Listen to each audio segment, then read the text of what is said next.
Drama serial इब्लिस ई की 35वें किस्त कहानी को कई जज्बाती और नफसियाती मोड़ों से गुजारती है, जहां हर किरदार अपने अंदर चलने वाली कश्मकश के साथ सामने आता है।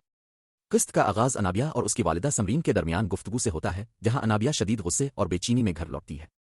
वो शिकायत करती है कि शावेज की वालिदा सुल्ताना ने खरीदारी के दौरान इसकी कोई पसंद कबूल नहीं की। लिबास से लेकर जेवरात तक हर चीज़ अपनी मर्जी से मुंतखब की और इसे मुसलसल तनकीद का निशाना बनाया।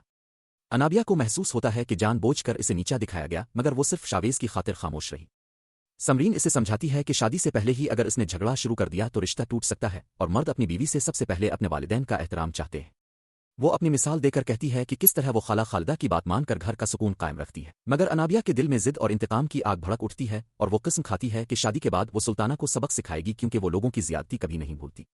दूसरी तरफ शावेज अपनी वालिदा सुल्ताना के साथ घर लूटता है, जहां सुल्ताना खरीदारी की थकन बयान करते हुए अनाबिया को गैर फैसला कुन और नखरे वाली करार देती है और कहती है कि अगर वो साथ ना होती तो खरीदारी मुकम्मल ही ना होती। शावेज माँ का शुक्रिया अदा करता है कि उन्होंने इसकी खुशी की खातिर अनाबिया को साथ लिया, हालांकि वो दिल से राजी ना थी, और सुल्ताना वाजे करती है कि वो सब कुछ अपने बेटे की खुशी के लिए कर रही है। सुबह के वक्त वो शावेज को नमाज के लिए जगाती है और उसकी सस्ती पर नाराज होती है, जिससे जाहिर होता है कि वो अपने बेटे की तरबियत और नज्म उज़्ज़त पर कड़ी नजर रखती है। उधर मरियम की माँ बीनिश अचानक इसके घर आती हैं और बेटी से मिलकर जज्बाती हो जाती है।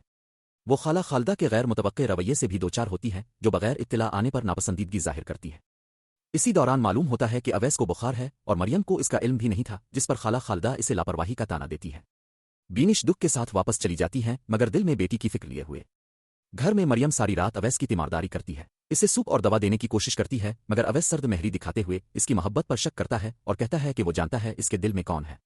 मरियम इस रवैये से टूट जाती है, मगर खामोशी से इसकी खिदमत जारी रखती है। सुबह जब बुखार उतर जाता है तो अवैस कुछ नरम पड़ता है, मगर फिर भी इसके दिल में बदगुमानी बाकी रहती है।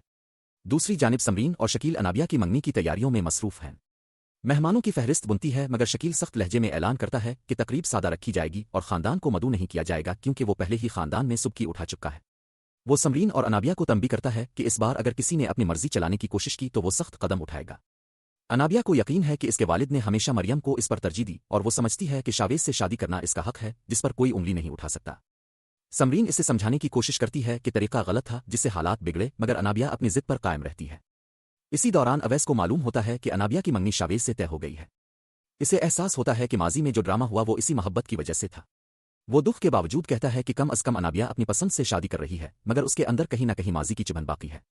दूसरी तरफ वो मरियम को एक शादी में ले जाने के बहाने ऐसी जगह ले जाता है जहां वो इससे मुआफ़ी मांगता है। वो एतराफ़ करता है कि इसने उनके रिश्ते और मोहब्बत की कदर नहीं की और इसे बहुत तकलीफ दी। मरियम बरसों के दुख आंसुओं में बहा देती है और कहती है कि वो इस लम्हे का तवील इंतजार कर रही थी। अवैस वदा करता है कि अब वो इसके हर आंसू के बदले इसे मुस्कुराहट देगा। ये मंजर उनके रिश्ते में एक नई शुरुआत की अलामत बनकर सामने आता है। आखिर में समरीन फैसला करती है कि वो सुल्ताना के घर जाकर उन्हें अनाबिया की मंगनी की दावत देगी, ताकि शकील का मौत बेहतर हो और खानदान में बिगाड़ कम हो सके। वो चाहती है कि अनाबिया भी साथ जाकर मुआफ़ी मांगे, मगर अनाबिया इनकार कर देती है और कहती है कि वो किसी से मुआफ़ी नहीं मांगेगी।